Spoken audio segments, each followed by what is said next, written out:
प्यार यादव जी हमें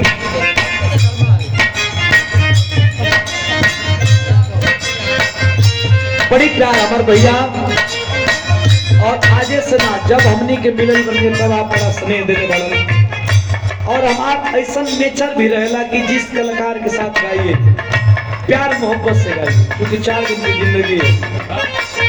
केहू अगला पल लेके देख ले मनोरंजन से हंस के ना केहू गा ले ऐसे हमारे विराज सीरियस भी जाला तो मोकरा में भी सोचे लगे कहीं आनंद सब मिले सीरियस होके तो कोना में आदमी ऐसे में ना बैठा रहे का जरूरत बा।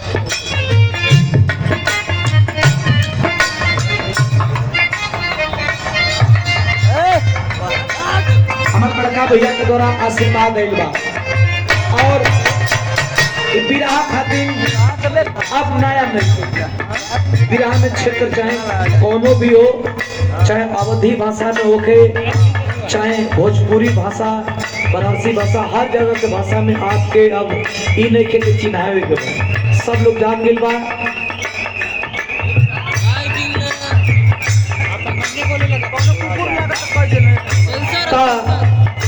ई आप इतना समय देले बा काहे कि मंजिल हमेशा समय मांगेला या मंजिल खातिर रुचि मंजिल खातिर शॉर्टकट रास्ता ना होला।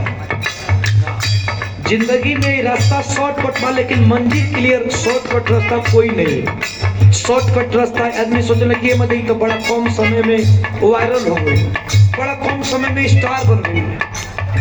आपके लिए कम समय होगा लेकिन उसके पीछे की मेहनत अगर आप देखिएगा तो पहाड़ खड़ा है। लड़का को मेहनत के लिए बा तो के आगे बढ़ाए में ओकर बाबू मेहनत के लिए बा ओकर भाई मेहनत के लिए बा। शॉर्टकट रास्ता ना आ समय से पहले भाग से ज्यादा कुछ मिलल नहीं थे। यहाँ लोग आई बात आहो अरे 1 साल से आज काल कैले बानी जी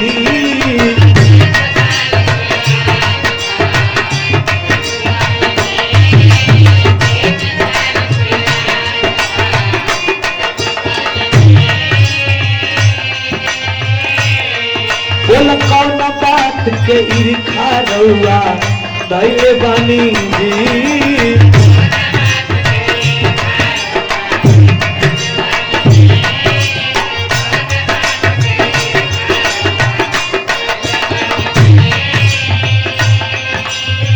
दीपावली दशहरा पिता बिहला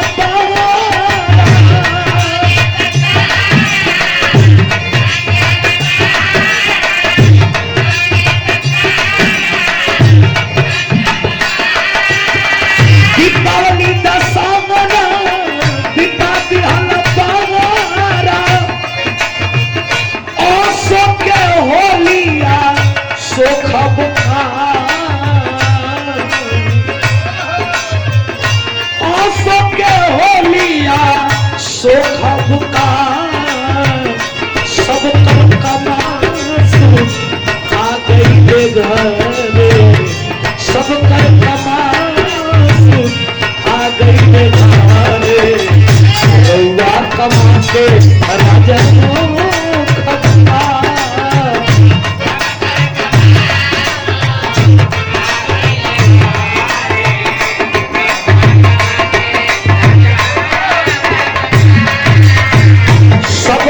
खपा आ गई ले घरे सब कर कमासु आ गई ले घरे अरे रउआ कमा के राजा हो सब कर कमासु। क्षमाओं के धरती से सरदारों